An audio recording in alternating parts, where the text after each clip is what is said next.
Okay, let's get started.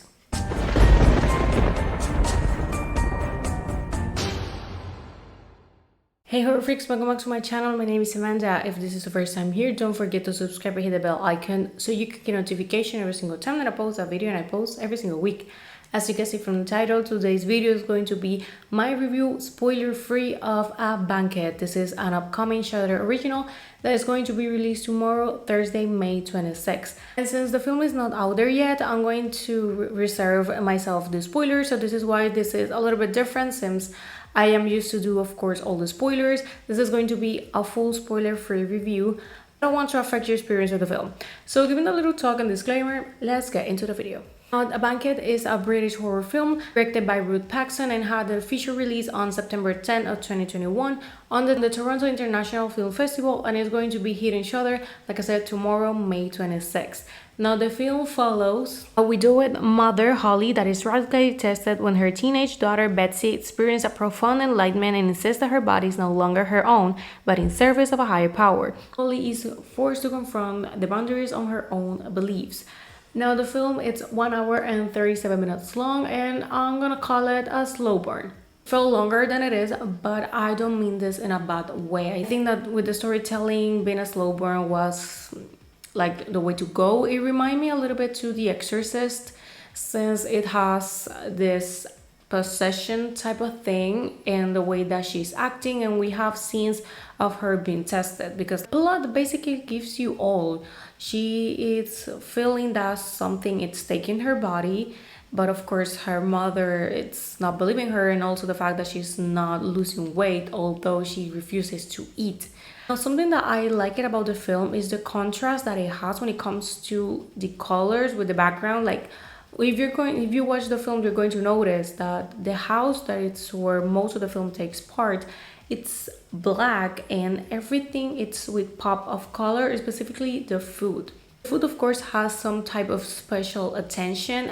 We have a lot of close-ups, but most of the close-ups are on the food. It even looks good, like when they are cooking, like looks like this type of elevated cooking type of thing, like not just randomly doing whatever you want to, like, no, they are invested on the cooking here. And of course it kind of makes sense having the part where the girl doesn't want to eat. It kind of makes sense. So something that I really liked it was the contrast of the colors, also the fact that the film is on the bright day. It reminded me a little bit of Hatching. Something that I said on my review of the film that I did last week is that the film is on a bright day and relies on the acting. Same thing here. Here the acting, it's honestly the best part. They did a pretty good job with the girls that are playing the mother, the oldest, and the youngest daughter. Of course, we have other characters, but these three are the main protagonists, specifically the oldest, Betsy, with Holly, that it's the mother. We have a representation of how a good relationship of mother and daughter can be breaking throughout this type of issues. Of course, in this case, she's been treating this as some type of eating disorder, but of course it goes beyond that. The film, it doesn't really feel horror until probably the ending. That's where I felt like it was horror, because before I felt that it was more on the thriller side. It doesn't bother me, the reality. Like I said, I'm not really bothered by the fact that it was a slow burn. At the same time, the story kind of gives you more questions than answers. There's some things that you don't never really get the answer, or at least probably I will have to rewatch it to see if I missed something. But there are things that are just left there, and they never really go back to like give the full explanation on it. It also reminds me a little bit to It Follow. The protagonist, something happening, and then supernatural entities on her. You know, of course it's different situations, but it reminds me a little bit of that too. And although it reminds me of some films, I felt like the plot in general was pretty original. And just a fun fact, Holly is portrayed by Sienna Guillory, who appears as Jill Valentine on the Resident Evil adaptations. In case that you have watched those, well, you have her here, and I think that she did a really good job here as the mother. Also, the score, I think that it was pretty good. It really fit the film. The film is not excellent, but it serves the purpose of the entertainment. It's not boring.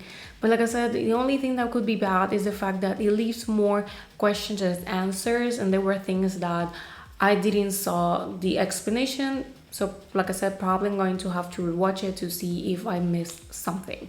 But after that, I think that the film, like I said, is a must watch. So this film, it will be a 3 out of 5 and a 6.5, almost 7 out of 10. And yeah, that will be my rating of it. And like I said, this film will be coming tomorrow, May 26th, on Shudder. Is going to be available. And of course, if you search for it, it's going to appear as 2021 since it was released on festivals and other places before being released here, because it also had a limited release back in February, but of course I wasn't able to watch it until now. And well, I think that this is all. Of course, it's way shorter since it's a spoiler-free review, but like I said, I didn't want to give the spoilers since the film is not really out there yet, so because I wanted to watch it. I usually give the spoilers when the film or the series is already out, so if I don't give you spoilers, probably going to find them somewhere else. But in this case, I don't want to spoil you the film because really it's a recommendation, the reality. And well, I think that this is all. Thank you so much for watching. Remember that I will be doing my review of Stranger Things season 4. It will be coming on Saturday since I was thinking of doing it Friday, but since the episodes are so long, I know for a fact that I'm not going to be able, it doesn't matter how early I wake up, I'm not going to be able to watch all the 7 episodes, film, and then leave to work. It's going to be impossible since for where I live in my time zone, the series will be airing here at 3 a.m. If it was a midnight, I will have a higher chance. But because of that, my review with spoilers, of course, will be coming on Saturday. So if you don't want to miss that, don't forget to subscribe. And well, this is all. Thank you so much for watching, and I'm going to see you guys on my next video. Bye.